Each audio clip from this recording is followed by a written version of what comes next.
Time for fresh blood, Damien announced to the entire marketing team, his expensive cologne wafting across the conference room as he clasped his hands together. Cora's stepping aside so we can take the brand to the next level. I sat there, hands folded neatly in my lap, watching faces turn toward me with expressions ranging from shock to pity. 12 years of building Blue Flame Kitchen Company from a struggling startup to a household name, and this 30-something marketing director with 3 weeks of tenure was announcing my professional funeral. My name is Cora Summers. At 57, I've spent my entire career in marketing, the last 12 years dedicated to transforming Blue Flame from a small kitchen appliance company in Napa into a nationwide phenomenon. I started when our logo was still a crude sketch on a napkin, and our budget couldn't even cover decent Facebook ads. Now our signature Blue Flame appeared on high-end kitchen appliances in millions of American homes. I'd like to introduce Jasmine Winters, Damien continued, gesturing toward a young woman I'd never seen before. She brings 4 million Instagram followers, her own successful skincare brand, and the fresh perspective we need to connect with younger consumers. Jasmine, who couldn't be more than 24, waved enthusiastically. Her perfectly manicured hands sparkled with rings that probably cost more than my monthly salary. I offered a polite smile and nodded graciously. No drama, no tears, just professional dignity, as I watched this social media influencer with zero corporate marketing experience prepare to inherit everything I'd built. Cora has done good work getting us to this point, Damien said with the condescending tone of someone praising a child for a mediocre drawing. But marketing has evolved, and we need someone who isn't out of touch. The words stung, but I maintained my composure. Out of touch? I had tripled our market share in the past 5 years alone. My traditional family values with modern efficiency campaign had connected with working mothers across America.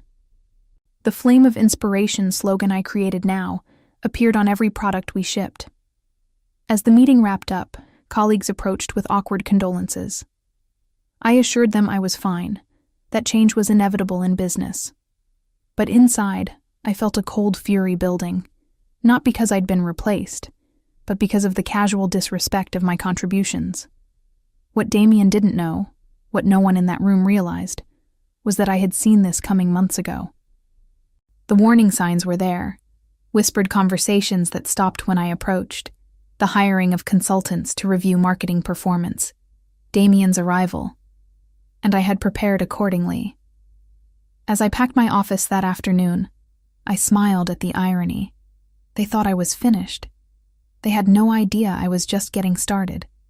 I've never been naive about corporate politics. When you're a woman who started her career in the 80s, you learn to read between the lines. 6 months ago, when the board brought in management consultants who spent more time interviewing junior staff than senior leadership, I recognized the pattern. When they hired Damien 3 weeks ago, with his vague previous job titles and LinkedIn profile full of buzzwords like disruptive innovation and digital transformation pioneer, I knew my days were numbered. My husband Thomas noticed my concern before I even voiced it. "You're bringing work stress home again," he said one evening as I stared at my laptop, reviewing our latest campaign metrics. "I haven't seen you this tense since the product recall crisis 4 years ago." Thomas had been my rock throughout my career, supporting every late night and weekend emergency. As a professor of literature, he brought a different perspective to my challenges, always asking about the narrative, the underlying story behind corporate decisions. "The new marketing director introduced himself today," I explained.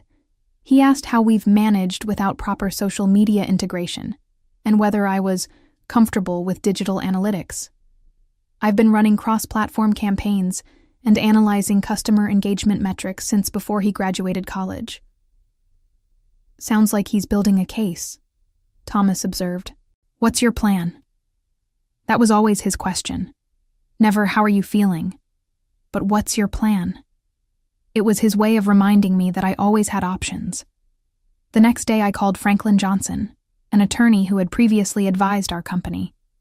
After describing the situation, he recommended something that had never occurred to me. You created the Flame of Inspiration slogan and campaign framework before submitting it to the company, correct? He asked. Yes, I confirmed. I developed it at home over a long weekend. The company loved it and implemented it immediately. And there's no work for hire agreement or intellectual property assignment for creative work done outside the office? I checked my contract. There wasn't. Then you should copyright it under your personal name, Franklin advised. It won't stop them from pushing you out if that's their intention, but it gives you protection and leverage. Over the following weeks, I quietly filed copyright protections for the slogan, the campaign structure I'd developed, and several taglines and creative templates, all under my personal name. These were my creations, born from my experience and insight. If the company wanted to continue using them after showing me the door, they would need to acknowledge their value and mine. I didn't want revenge. I wanted respect. And sometimes in business, respect only comes when there's a document with your name on it. The realization that I was being systematically undermined came gradually, then suddenly, like bankruptcy, as Hemingway would say. Little things accumulated.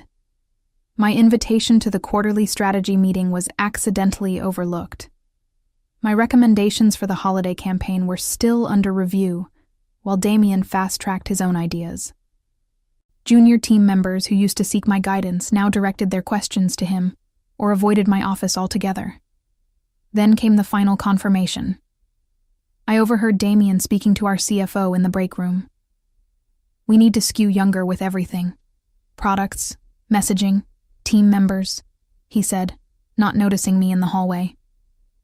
Cora's demographic expertise is limited. Too focused on traditional families when we need to capture Gen Z before they develop brand loyalty elsewhere. She's been instrumental in building our brand recognition, the CFO replied. The board might have concerns about... Trust me, Damien interrupted. I've done this before. We'll keep her around through the transition, but within 6 months, we'll have a completely refreshed marketing approach. More authenticity, more digital engagement. She'll either adapt or... He made a dismissive gesture that finished his sentence more eloquently than words could have. I quietly stepped away, processing what I'd heard.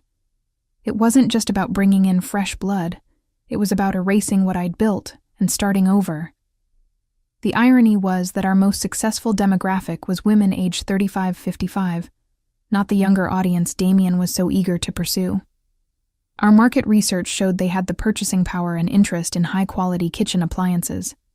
But data wouldn't matter if Damien had already sold his vision to the board. That evening, I met with Franklin at his office downtown. Spring rain tapped against the windows as I laid out everything I'd observed.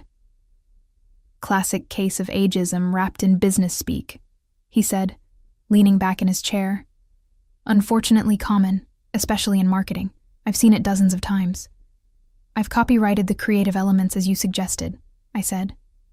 What's my next move? Wait, he advised. If they're planning to replace you, let them make the first move. Don't give them cause to claim insubordination or unprofessional behavior. And if they push me out but continue using my copyrighted materials? Franklin smiled. Then we have a very straightforward legal case, and they'll quickly discover the cost of underestimating you. I followed his advice, maintaining professionalism even as I was increasingly sidelined. I watched as Damien brought in consultants from his previous job, as he scheduled innovation workshops without including me, as he began referring to legacy marketing approaches when describing campaigns I had created. When the meeting finally came, that terrible gathering where he announced my departure as if it were a mutual decision and introduced my replacement, I was prepared. But preparation didn't make it less painful. 12 years of my life, my creativity, my passion reduced to good work that was now apparently obsolete. I left the office that day without fanfare, but with absolute clarity about what would come next. The 6 weeks after my departure from Blue Flame were filled with a strange mix of emotions. There was grief, the kind that comes from losing something you've poured your heart into. There was anger, too, bubbling beneath the surface whenever I thought about Damien's dismissive tone, or remembered watching Jasmine taking notes in what used to be my office. But mostly, there was anticipation.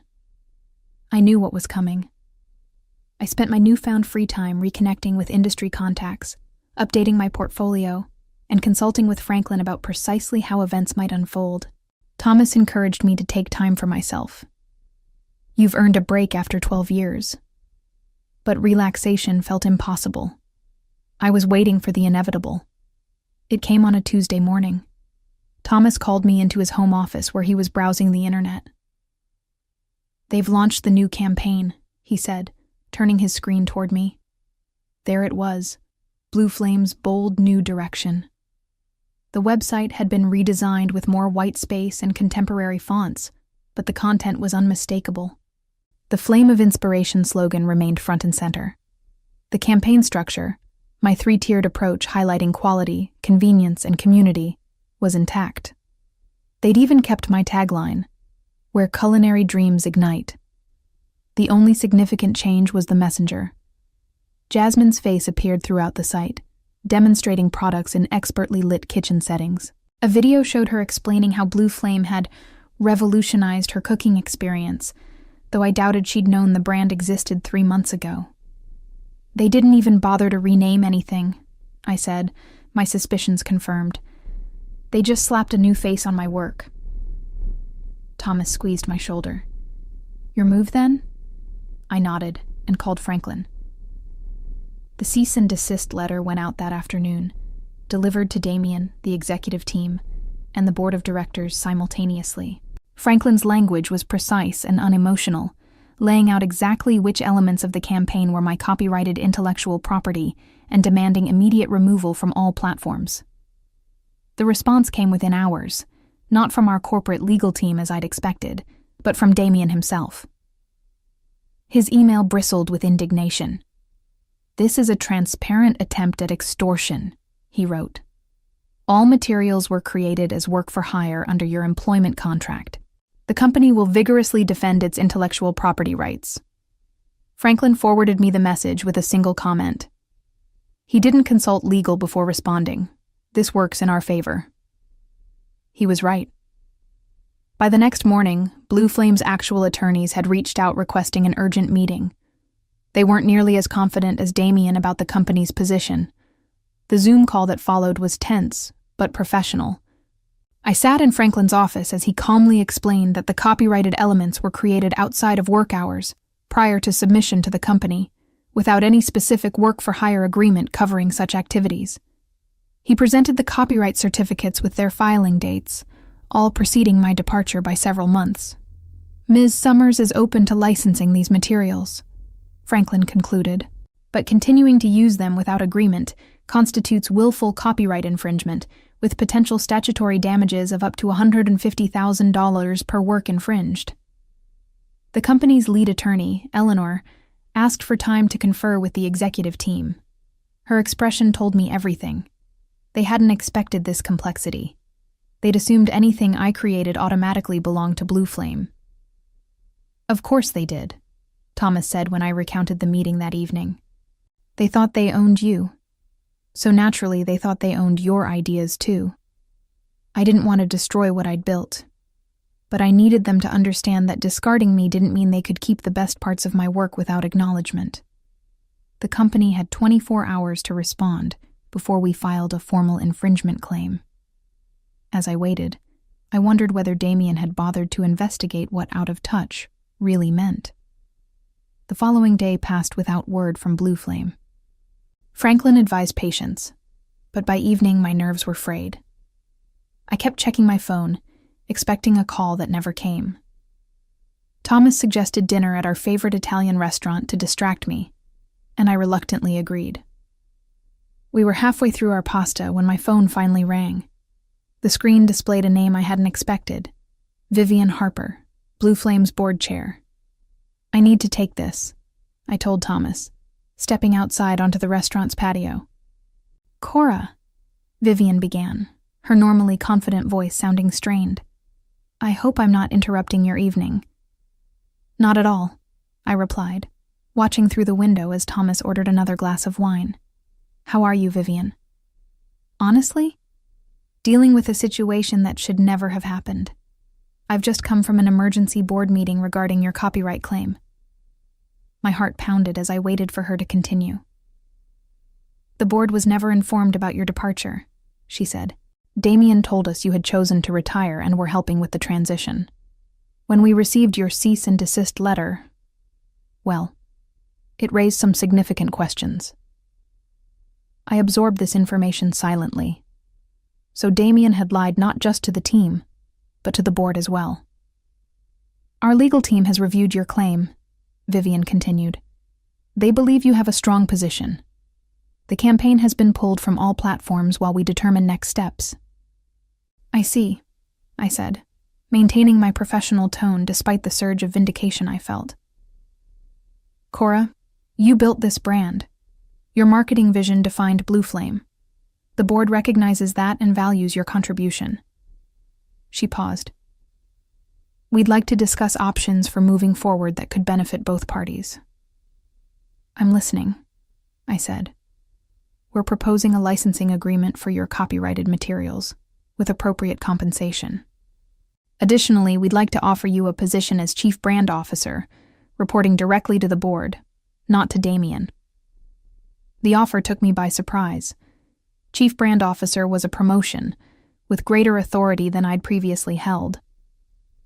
What about Damien? I asked. His judgment is under review, Vivian said diplomatically. I could read between the lines. His days were numbered. And Jasmine? Her contract is being reassessed. The early metrics from her campaign launch were not what was promised. I gazed across the street, watching traffic pass as I considered the offer. 6 weeks ago, I would have accepted immediately, grateful for the recognition.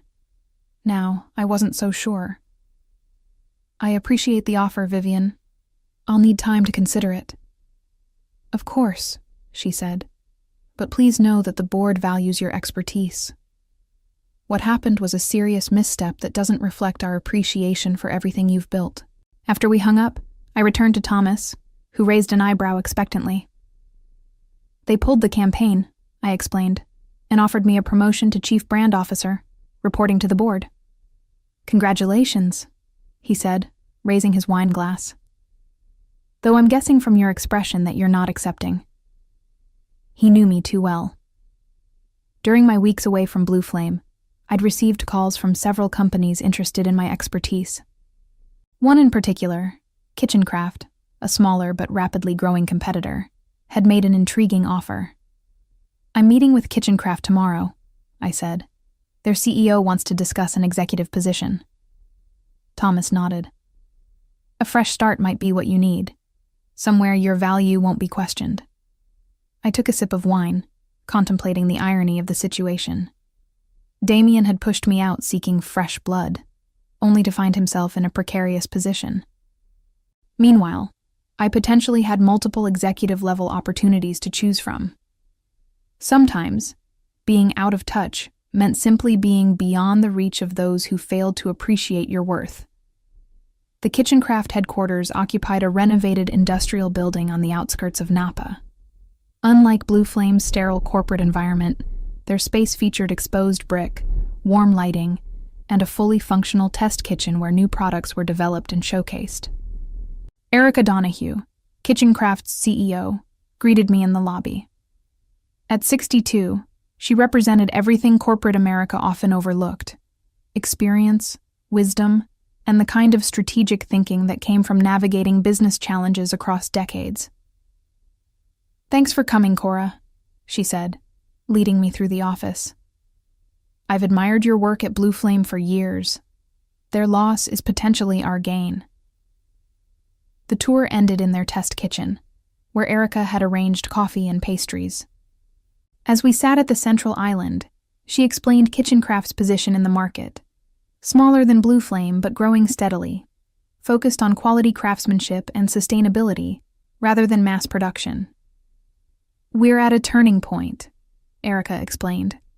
Our products have loyal customers, but we need stronger brand recognition to compete nationally. That's where you come in. She outlined her vision: a new role as Executive Vice President of Brand Strategy, with full creative control and a seat on their executive committee. The salary was comparable to what Blue Flame had paid me, with additional equity options. Most importantly, all creative work would be contractually protected, with clear ownership delineated between company property and my intellectual contributions. "We value experience here," Erica said. "Half our executive team is over 50. We found that institutional knowledge and proven judgment outperform trendiness every time." As I drove home, I weighed the options.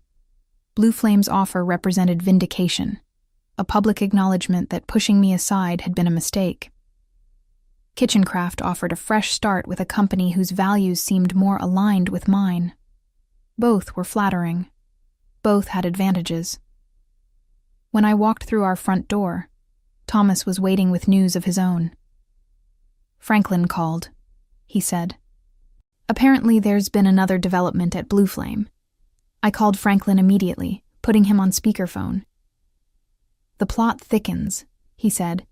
"I received a call from their legal department. Damien has been placed on administrative leave pending an internal investigation." "What kind of investigation?" I asked.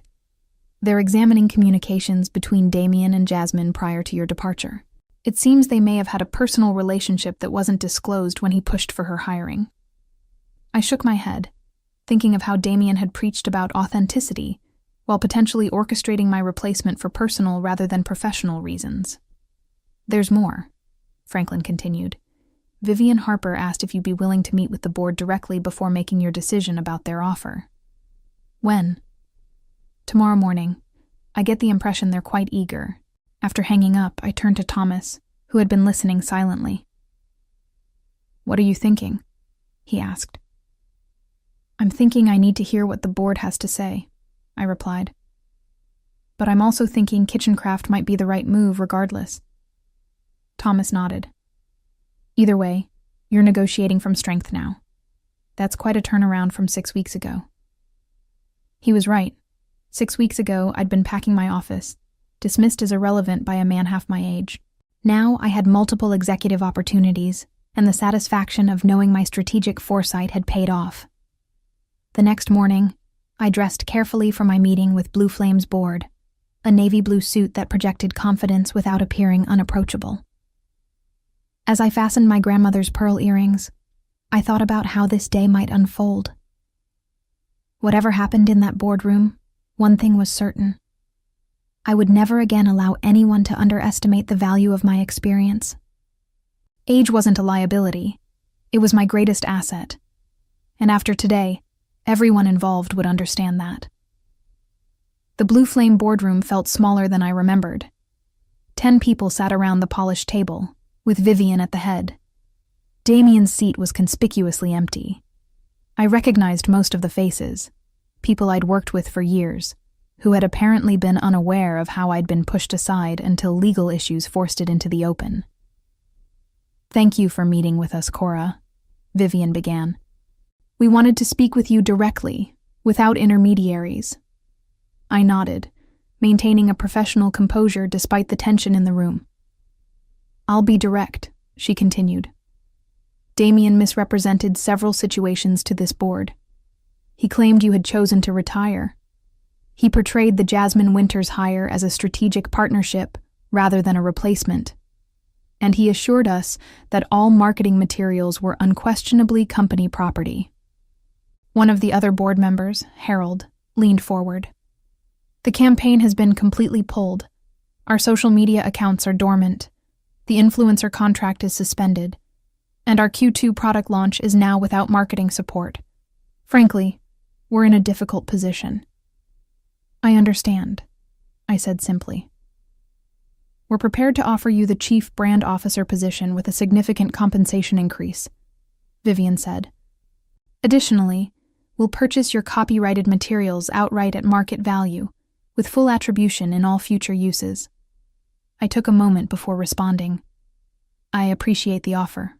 It's very generous. But?"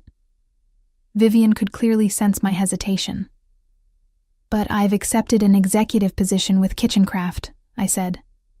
The contract was signed yesterday afternoon. The room fell silent. Several board members exchanged glances. I see, Vivian finally said. That's unfortunate for us, though I understand your decision. However, I added, I'm open to licensing my copyrighted materials to Blue Flame under specific conditions. I have no desire to damage the brand I spent 12 years building. What conditions? Harold asked.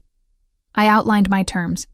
A 3-year licensing agreement at fair market value, with my name credited in all uses of the materials, and one more stipulation that caused visible surprise around the table. I want the company to establish a mentorship program for marketing professionals over 45, I said, with dedicated resources for mid-career development. 3 months later, I stood in Kitchencraft's conference room, reviewing our new brand strategy with the marketing team. My office wall featured framed copies of marketing trade publications with headlines like Kitchencraft's Strategic Coup and Blue Flame's Brand Crisis, a lesson in respecting institutional knowledge. The transition had been smoother than I anticipated. Erica's team welcomed my expertise, and without the need to fight for recognition, I found myself more creative and energized than I'd been in years. Meanwhile, the developments at Blue Flame had played out publicly and painfully. Damien had been terminated after the investigation revealed he'd been dating Jasmine for months before hiring her. A clear conflict of interest he'd hidden from HR and the board. Jasmine's contract had been terminated as well, with her final Instagram post about the situation causing additional PR headaches for the company. The mentorship program I'd required as part of my licensing agreement had launched with significant industry attention. Several marketing professionals over 50 had been hired specifically for their experience in traditional media integration, something Blue Flame had nearly abandoned in their rush to appear cutting edge. Most satisfyingly, the board had restructured their marketing department entirely, implementing new policies that emphasized balanced teams with mixed generational perspectives. Your strategy is working beautifully, Erica commented after reviewing our latest market share numbers. We've gained 3 percentage points against Blue Flame in just 1 quarter. We're just getting started, I replied. Wait until our holiday campaign launches. That evening, Thomas and I celebrated our wedding anniversary at home, raising glasses to new beginnings. To being out of touch, he toasted with a smile. May we always be beyond the reach of those who don't recognize true value, I responded, clinking my glass against his. Experience may be impossible to counterfeit, but its worth is undeniable to those wise enough to recognize it. I smiled at the thought that being pushed aside had actually led me to where I truly belonged, a company that valued wisdom as much as innovation, where my years of experience weren't just tolerated but celebrated. Sometimes the best revenge isn't about getting even, but about finally finding your rightful place.